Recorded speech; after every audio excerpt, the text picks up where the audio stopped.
Alhamdulillah wassalatu wassalamu ala rasulillah a'udhu bi kalimatillahi ta'ammatu min sharri ma halak. Jama'a da kuke kallon mu akan Peace Dawa Media waraka da kuke kallon mu a cikin dare kenan lokacin agogon American cikin dare kenan a kasan Ghana wani bi sun shiga cikin asuba. To in kala kasan Ghana ne da safin ga karfe 9 da sassafe Tuesday 9 AM Minister of Zango Dezu ya bada labari akan lamarin COVID-19 da ke tafiya lamari a cikin kasan Zango community. Abu da kenan ne shine in kuka duba irin videos da muka fito da su almost 3 weeks muna ta magana cikin Zango, wani lokaci ala tag mutanen Zango da wannan ciwo ne ba mu sani ba. Ba mu san menene ke tafiya ba, da abubuwa yayi yawa kuma ciwon nan is real, gaskiya ne akwai ciwo. In ka duba kanna muke samu lamarin mutuwa yazo muke zuwa mu cika mu yi shinkoso ba nose mask ba social distancing, yana kawo damuwa cikin Zango community kwarai. Ka duba auren taka da muke yi yanzu amma manta da lamarin wannan abin nan social distancing. Ka duba gashi nan ala batun registration an manta da batun social distancing. Ya da mu yi mu kare kanmu da kai. To wannan abu duka mun shiga ciki. To Minister of Zango an aiko mana yana da lokaci da zai fito yau Tuesday kenan, dai zo yayi labari ya koro wannan abu da lamarin batun abin da ke tafiya a cikin Zango community da kasan Ghana duka baki daya. To Allah muke roko ya sa minister dai fadi maganan da dai dace da irin magana da muke yi ne almu'in mun duka kenan. Kamin mu je da wannan kuma akwai maganganu da ya fito kaman kan da muka gwada muku, mu yan Zango mu ba mutanen banza bane kuma mu ba baki bane a cikin kasan Ghana. Yawancin mu ma kakannin mu a kasan Ghana ne aka haife su, kaman ni tattaba kunni na kasan Ghana ma ba kakana ba, wannan ma ya haifi kakana a kasan Ghana kuma shi Zango kan tudu aka haife shi. Shi sa mu yan Ghana ne, arna ba su fi mu zama mutanen Ghana ba, mu yan Ghana ne. Sa'annan kuma ka duba ana tucan mu wurin abu diwa da ka gan Fulanawa da suke bidan su register an zo aka rena su aka ce ba da bane Fulanawa su register ba. Da nu fito mu zo mu yi magana na tuntungumi manya ayya a gaya da matan vice president da mutane su ne Fulatawa su fito su taimaka da yan wayen mu Fulanawa. Aka ce mini da ikon Allah da register su shi ba mu fito mu yi magana ba, kuma mun ji labari mun gani mun ji labari an register wasun su. Sa'annan ga yan wayen mu kuma da ake ce musu yan songai gawo, wasu sha ce wai ba mutanen Ghana bane. To wannan duka shi ka mun damuwa a cikin Zango community. Domin me ke bane mutum ya zama mutumin Ghana? Wannan aka haifi ummanka da babanka dan Ghana, kai dan Ghana ne. In kai kan tudu aka haife ka ko nima ko wani unguwa ka gwada unguwan ne kai garinka, kaman kan na arna ke gwada unguwa kaza aka haife su garin su kenan, mu ma garin mu kenan. Mu ne muka bani waɗanga mutane suka same mu a cikin abudiwa. Zan gwada muku wani abu kadan. In ka duba a kasan Ghana a Santihini da ake ce mai Osei Tutu na kasan Kumashi, ka ji maganan bakin shi.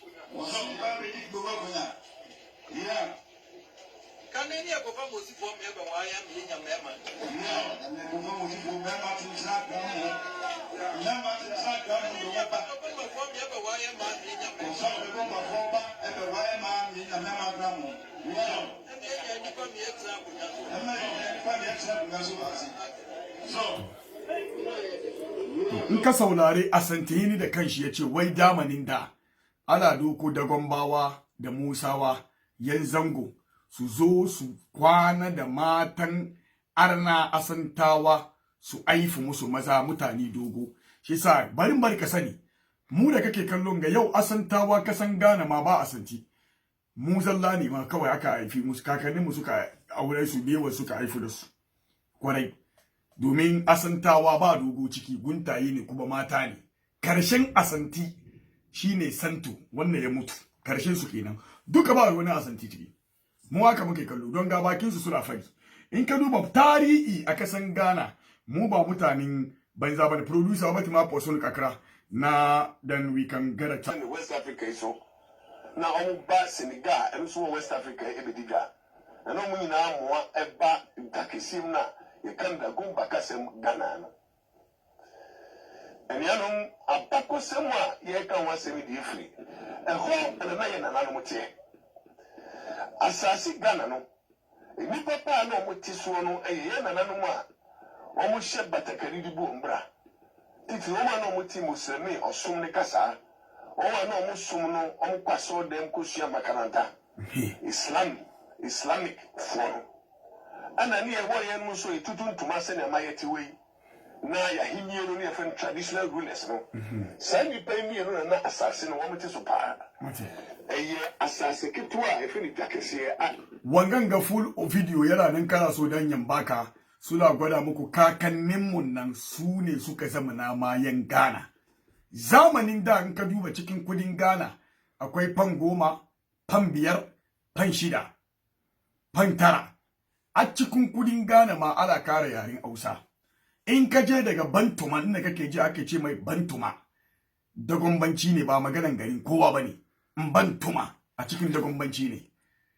Ya santuwa da kake kallo ni na turo challenge Ali yau a gwada mini ya santuwa wani gida ta fito cikin kasan Ghana asantawa wani gida har yau ni ban gani ba domin mu tayi ikakannin mu a kasan Ghana sun gwada muna ya santuwa ba wani mutumin yan asante bane akwai din tukakannin mu domin bai yiwa ma na mace domin asantawan zamanin da musulmai zango ke ma karban fadan su ya da yi a ce na mace ma ita tsofuwa na macin ga ta zo ta yi yaki ta kwaci gari bai kabuwa a kwannin tumu kakanninmu sun ce babarbara ne wallahu alam kakanninmu a zamanin da me yasa nana akufa ado baban shi ya zama na kusa da nima saboda ya samu protected by the muslims kusa wannan kanku me yasa asantehini zamanin da yana live fantinu ta asafu daga baya ya komo kusa da yan zango unguwan mun nan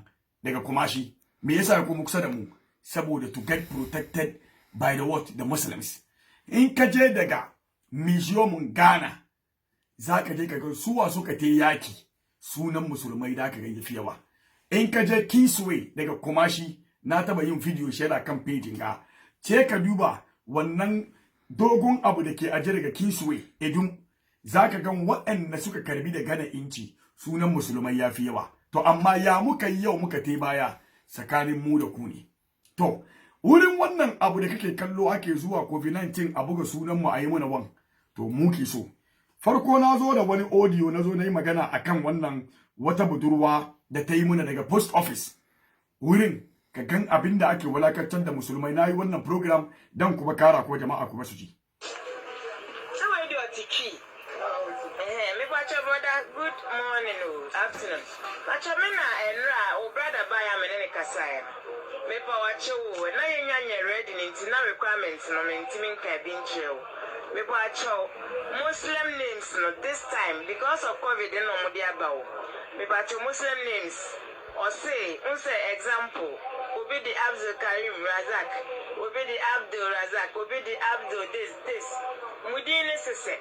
And if you see, you deliver Bibiama or you outside or use Muslim name. You know ID card. Say, I will be in the Abba WhatsApp and a guy and a prince in a media. We just tape your ID card to the package. And then at their neighbor, who be double say a printed shirt, you almost shake it. No one will say this is the face, so that they don't deliver to the wrong. I don't know, but that is what they are asking for now. Into me pacho, and I'm saying a Muslim name to pacho. We send the ID card, WhatsApp, just ID card. I would be begging. Now you're printing, you're printing the account receipt in the chairman. Why? The pacho be honest, so be in the account. See, never no one say, oh, the account, or no, so the account. They say COVID instructions in the doors into the owner. Sorry for the inconvenience. So I put my in here. In case you want to audio, the matanga tai.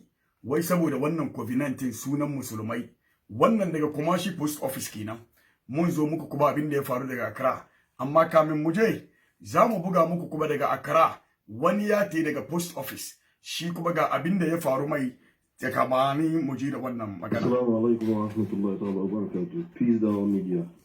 I greet you. My name is Suraj Tahiru, speaking from Accra, Nima, to be precise. Somewhere last month, I think that was in the May, during the Ramadan. I mean, just this past Ramadan, this 2020 Ramadan, we just, completed. I went to post office to post a document to America. And upon getting there, that was the second branch of post office through EMS. They said because of the corona pandemic, they no longer do the normal posting, it's only EMS. And so upon getting there, I removed my document with the envelope and handed it over to the lady in charge or the lady on the counter. And she asked me, "You are a Muslim, right?" I said, "Yes." And she said, "Okay, if you are a Muslim, you have to go and bring a photocopy of your ID card. And then, if the recipient is a Muslim, the recipient of the document in America, if he or she is also a Muslim, then I should go and bring a photocopy of he or she ID card." And I said, "Why?" She said that was the directive given to them by their bosses.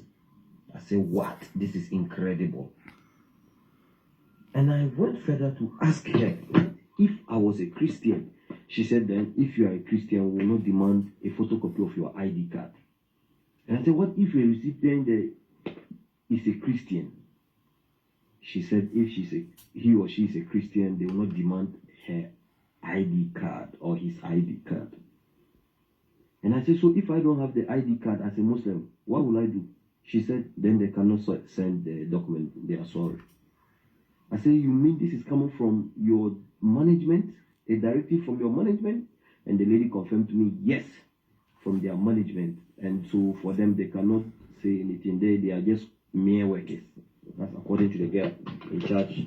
That's okay. I said, "Thank you so very much." And I left.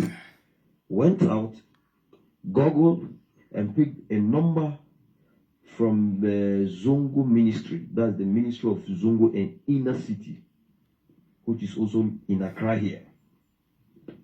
I picked the number and called. Somebody responded. Gave me another person's number who happens to be called by name Faisal. And I had Faisal on that day. I narrated the whole situation to him and he was shocked and surprised. He said he has never heard this before. I said, "Yes, this is what I went through this morning." And Faisal also did the needful work by asking me to meet him immediately so we could go to the post office together. And I did that. I met him with immediate effect. He picked me with his car. We got to the post office, the second branch of post office, near the Vodafone office there. We got there, and Faisal asked the girl. The girl said yes, he should hold on so that she will call her madam. The girl went and called another woman. That woman said she is the counter supervisor there, and her name is Ruby.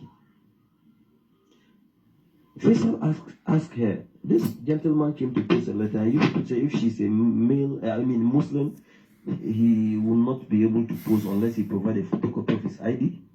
The woman responded, "Yes, Mr. Faisal, this is a directive given to us by our management." Faisal said, "Really?" She said, "Yes." Faisal said, "Okay, thank you." Faisal thanked her and we left the office. As we went out, Faisal called the managing director of Ghana Post Office and brought this information to his attention. And managing director said, "Yes, it's true." Then somebody also called him yesterday. That was then that somebody called him yesterday, also telling him this. Okay, wangan ga magana duka da kuka ji wani samari ne shi ma da yake daga Nima yake post office da ke Accra ya je post kaya. Abinda shi ma ya faru mai kenan. Abinda yayi ne she ya gugu namban Zango Ministry, Minister of Zango, da ya gugun su she suka bashi namban secretary abin ga kenan Faisal. She Faisal yanda imi ya adu da shi suka te post office ya je find out. To wurin da magana ya kare ya zo wuri na ni ma na contact Zango Ministry, na contact shi Faisal mutumin mu ne, Allah ya saka mai da alheri. Faisal ya koro mini gaskiya, ya bi cikin maganan kuma duka ya gan kanna maganan yake. That means abinda ke faruwa daga post office in Ghana, gwamnatin Ghana mami bai san da zaman shi ba. Domin inda government ya sani, da komin ya Faisal ya san abin da ke tafiya. Kuma Faisal shi lawyer ne, lawyer Faisal kuma shi ke tafiyar zangon minister, ya yi kokari kan na yayye doki gayin ma har suka te daga wannan post office. Wannan Allah ya saka da Faisal, Allah ya saka maka da alheri da wannan very good job da kai. Kaje ka gan kan nabin. To na yi follow up da Faisal kwafin da su wanga magana ya dare. Ina ciki hal yau ma ni da Malam Faisal ma mun yi wani text kan maganan ala resolve wannan magana. Amma abu da nake so ka gane, gwamnatin Ghana ma bai san da zama abin da ke faruwa daga wannan post office ba. Domin inda ya sani da zango minister officing shi, they will know about it. Shi yasa irin wala ba akan yazo sauri ka zage manya daga ciki kai kuskure until ka san me yake tafiya. Yanzu ba dan da na fito da gaya maka Faisal ma zango ministry sun ce officing da ka ji maganar gaba ma da kai ba ka san abin da ke tafiya.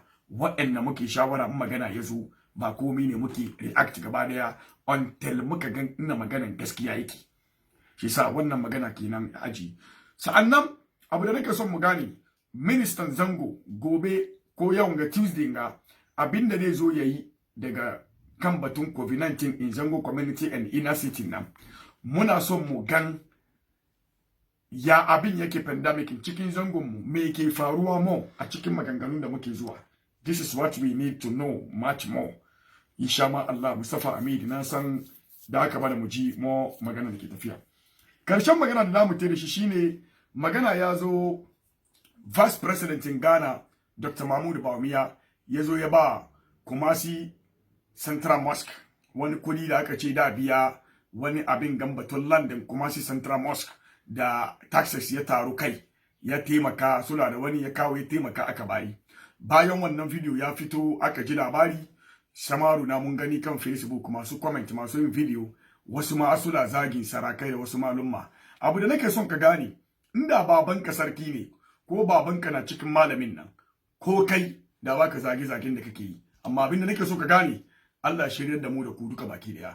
Ko me kake yi, an taba yin wanda ya fi naka. Ko me da aka yi akan kuma Facebook kiraman katibina ya alamuna ma tafa'alun, wallahi ala zana maka a rubuta maka. Wannan abu da aka yi samaru na akwai waɗanda suka yi babatu, ko kai masallacin da kake sallah in dai Ghana ne, to irin wanga abu na faruwa daga wurin. Kowane masallaci na da problem nashi, ba wannan masallacin juma'a makari bane. In wani abu na faruwa da baka sani ba, je mana gaban manyan ka je ka find out. Amma ka zamana akan Facebook ko wani WhatsApp ka kai maganganun banzanka, wa ma ya ji ka fadi. Manyan su sun ji ne, ba su ji ba. Kai da kanka wani contribution ne kai ma kai da masallacin. That is the only problem. Before you talk, make sure you contributed your life to something. Don't ever insult the chiefs and the malams, something that you don't know. You're going to ask a question about it. The vice president ya yi kokari ya taimaka ga wasu sun zage vice president duka mun gani. Wasu sun ce wai saboda politics ne ya bayi kudin saboda wannan duka. People, you can never stop people from talking. Muna da honorable Muntaka Mubarak. Akwai kwanakin baya ya je da yara Cuba suka fito, yara wurin 10 suka zama doctors, ya kawo su sula kumashi. Hal ya ka zo aka yi musu addu'a da malamai da sarakai. Mutane nawa kuka post abin ma ga abin da Muntaka yayi. Saboda kai MPP ne, ba ka dama ka gwada abin da Muntaka yayi. Sheda nin ga muno muka gwada duniya kowa gani. Yayi kokari akan wannan. Wannan Muntaka Mubarak MP yana cikin waɗannan mutane da ba su da lafiya, in koyawa ya ji masu ciwo mun kawo ma yana zana check MP common fund menene ya bana a bayi. Akwai wanda yake fitowa da algifin shi yayi. Kai mai kai ka sani, dole ne wani zai yi abu kai ka sani. Ku bar irin wannan abu. Ku bari. In kai da mutum fatin ku ba guda ba, bai gwada wai baka fadin gaskiya. Kaman ni aka, I don't care about what you say. Anybody who does good, ni na gwada. Ko da kai ka ce, don Ghana, in MPP yayi abu, she ka dai ka gwada abu mai kyau shi, shi a ce wai kai NDC ne. In NDC yayi abu, ka dai ka gwada mai kyau, shi a ce kai MPP ne. Shi yasa she bari mutane na tsoron gwada alherin mutane. Ni, I don't care. I don't do anything to please you. I'm doing something to please my maker. I am going to be on my grave myself without you. I have never even followed a politics and I don't care about it. I don't do anything about it. But Muna Muni, we care about the Muslims and the Zongo community. I'm a kind of politics, shiriri, takeba sabin de chikiba. So Mumuna Fari Muku Geskiani. Wanganga Baumia de Teba, Wanga Kudiku Kitama Gangalu over the politics. Kwana Kimbayanga, Mala Abdul Karim, the Erasulega Kasa India. She about $40,000. Akate the she India. Lokacin na ala politics ne. Ku fadi da kanku gaskiya mana. Lokacin da Malabul Muntaka Mubarak ya kai yaran nan Cuban nan ala politics ne. Yaran mutane da yawa da basu da lafiya da yake kaiwa wa'anne ya kai su school, wa'anne stitin da suka gara lokacin ala politics ne. Ku fadi da junan ku gaskiya mana. Kaka bani wai don bambancin akida ko bambancin ra'ayi ko bambancin politics kai da wani baka fadi gaskiya. Minister of Zango muna yi mu fito da fi sabilillah zana kudi ga mutane da wani bani babban kudi ya bamu mu je mu bayi batun wayan da basu da lafiya lokacin ala politics ne. But it is a normal game da yan Ghana wannan ya saura jikinka akwai wanda kenan shi ya fi son akufa ado da annabi akwai wanda ke son nan ya fi son Mahama da annabi me ma kake samu ciki in banda bar mu cikin zango mu ta fada muna kuwa shi sa wannan bai sa ba ka fadin gaskiya. Yanzu ka duba akwai abu da yawa da mutanen ga suka abin ga mutane da yawa suka kwanakin ga Bawumiya akwai yaro guda ma da ya karbe shi annun mun gama ne na Peace Dawa da nazo muke bidan mu kai shi university an kara shi cikin kai yaron nan Cuba turu Peace Dawa mun ga aka karbi yaro aka kai lokacin da ala politics ne ba politics bai sai sa kai ka bani wai don kiyayyan wani ya kakan abu wala ka far kaga nin ga nake zama ne. This is my page. I created this page to help the Muslims. If you come to my page and you do an insult, maybe that should be your last insult on me. Because me, I don't take insult. I cannot reply insult to an insult. I reply something to an insult, which is what? The Facebook give me a chance for me to block you. Then I block you. You never come to my page. Because you don't want to know. You don't want to understand what is life. Yau na zo na yi tambaya daga kan Facebook ga nace why is it that the NDC ba su taba ba mu running mate as a NDC musulmi ba ni ban taba sani ba. Why is it that the MPP ba su bani musulmi ya zama president ba. I just want to know because ni da kake kallo I don't follow politics. Anything ni ko kai abokina ne and you are too much in politics or too much in akida ni ban friends da kai don ka dame ni. Shi yasa ni ban sani ba in ba yau ga da aka bude aka zo kan comment nake read ashe an taba samun running mate musulmi da NDC yayi ban taba sani ba. We want to learn, we want to learn. So whenever we drop something, if we drop something, mu da muka zama mu na zuwa kan kamera ni. Whenever we drop something, we want to know. Don't attack the person who drop it. Attack the message. Don't attack the messenger. But only a fool who just come to your page and insult you. Only a fool. We are here. Mu musulmai ne. Ba wani mutum da zai zo muna magana da nake saboda nake yin ga kai dan zango ni dan zango ni. Ban fi ka saba dan zango ba. To yanzu cikin wannan magana, karshen magana da zamu buga shine ku ji sofon wanga sofon video ne. Sebi ta for no friend mun yansa. Mun ya sika maba kasa out. Mun fa di chibuku. Amo so le kuma tantantai. Isi for maba out ni na se de kubuku. I'll compare the secretary, you say, organize the idea. I school for me, baby, if you teach this, it's the form. Apart from the woman for my moves, said that papa. And for the sister that papa be. I would job by you and therefore the Ghana. Mama didn't fear now. Kungani kaga wanga duka sura cikin wanda suka zazzage mutanen zango wanga ko da yake wanga audio ba audio yau bane maganan da tun kamar almost last 2 years kenan amma duka muna da sura ko ne muka ajewa in aka zage zango muke yi mu fito mu zo mu yi magana kai wani bi Allah bai baka anyan magana mutane su ji ko manya su ji ba she ni dan zango ne Allah ya bani magana ina iya fito in kai MPP ne definitely ina zo na yabe NDC ya maka ciwo in kai NDC ne na zo na gwada abin da MPP ya maka ciwo it's normal but ni da kake kallo wallahi ni I never believe in politics. I never follow politics. I never like politics. Ni ina aiki. Kai baka aiki ai. Kai politician ne kana yawon ka ni musulmi ne ina da'awa. I help people. That is what we do on here. So magana yazo muka zo mu gwada abinda mutum yayi da zango don kaka ka zo nan ga kala abu shi yasa da zango minister they do something good when they share it to my WhatsApp. I want to upload it on my page. Farkon na yi daga bana gan kaman wadansu wanda bai kai rena ka ba shi zo rena ka kan page. She na stay away from wadannan abu don ban son ni what I'm doing to put politics in what I do. I hate it. I hate politics. But in kai wawa ne da baka da hankali ka san program da nake yi she wai don mutum yayi alheri ni karin gwada to kai wawa ne. In kuma kai comment akan page na ni ni I don't argue. I don't have time to argue. Only when we see it, we block you from our page. You never come on my page because you don't want to learn.